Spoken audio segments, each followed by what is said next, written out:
Okay, now we'll explain some other things also. So आपने क्या देखा, आपने ये देखा कि ली चैटलर प्रिंसिपल वगैरह जो है क्या कहता है, स्टेटमेंट क्या है इसका, and what actually it tells us. ठीक है, तो चलिए और एक्सप्लेनेशन देते हैं इसकी. तो ली चैटलर प्रिंसिपल नटशेल में यही है कि if you will bring a change into the system at equilibrium, what will happen? System will always oppose the change. Okay, now let's explain the effect of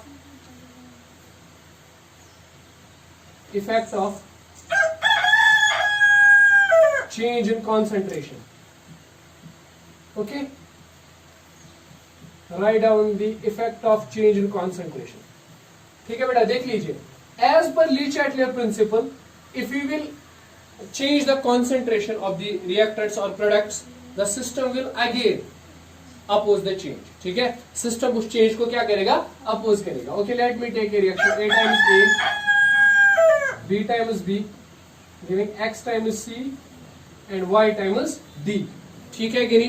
Now what will happen?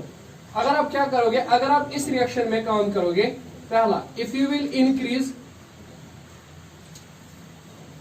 Concentration of reactants. चलिए आपने क्या किया, reactants की concentration को increase कर दिया. ठीक, now what will happen, system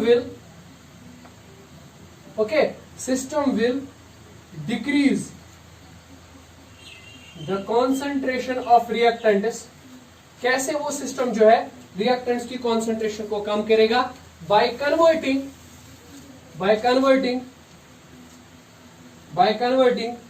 reactants into products. वो उन रिएक्टेंट्स को कन्वर्ट करेगा किन में, प्रोडक्ट्स में. सो क्या होगा, forward process will be favoured. Forward process को क्या मिलेगा, फेवर मिल जाएगा. ठीक है, सो पहली बात आप याद रखोगे कि अगर आप कंसंट्रेशन को इंक्रीज कर रहे हो, किनकी कंसंट्रेशन को, रिएक्टेंट्स की कंसंट्रेशन को आप इंक्रीज कर रहे हो, व्हाट विल हैपन, सिस्टम क्या करेगा, उनकी कंसंट्रेशन को कम करेगा. कैसे कम कर सकता है सिस्टम, वो उन रिएक्टेंट्स को कन्वर्ट करेगा किसमें, प्रोडक्ट्स में. ठीक है, तो how reactants can be converted into products, bye supporting the forward reaction. Okay, next thing, if you will do one thing, if you will decrease concentration of reactants, okay, what will happen, system will say increase the concentration of reactants.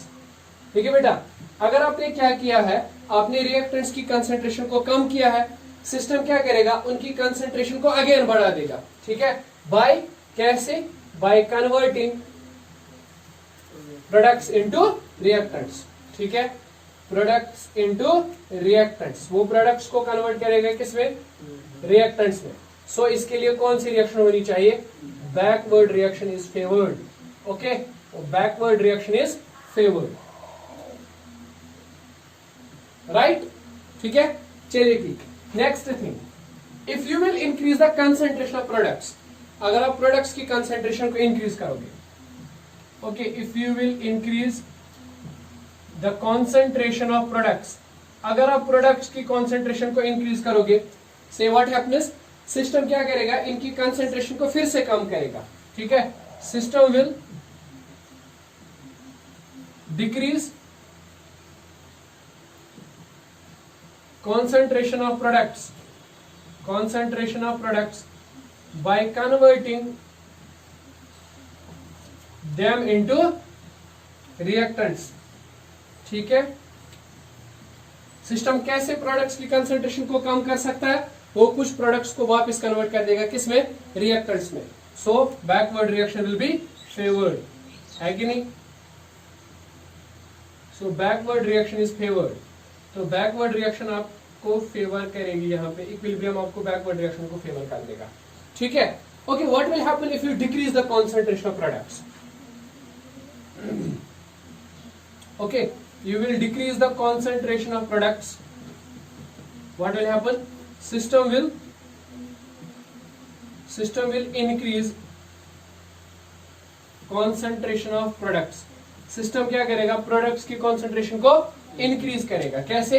Bye converting, हाँ, by converting reactants into products.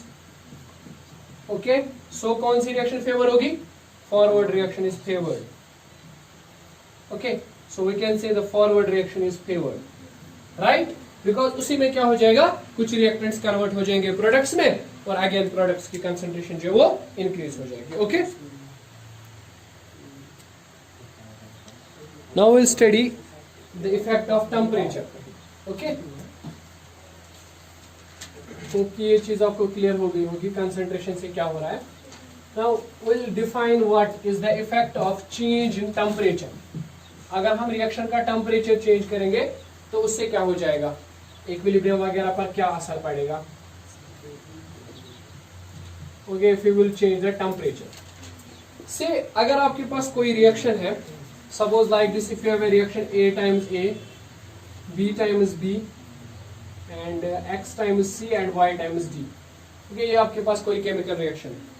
What happens, देखिए हर कोई chemical reaction जो होती है, it can either be exothermic और it can be endothermic. ठीक है, आपको पता है either the reaction is exothermic in nature, exothermic, या जिसको बोलते हैं आप एक्सॉर्गोनिक,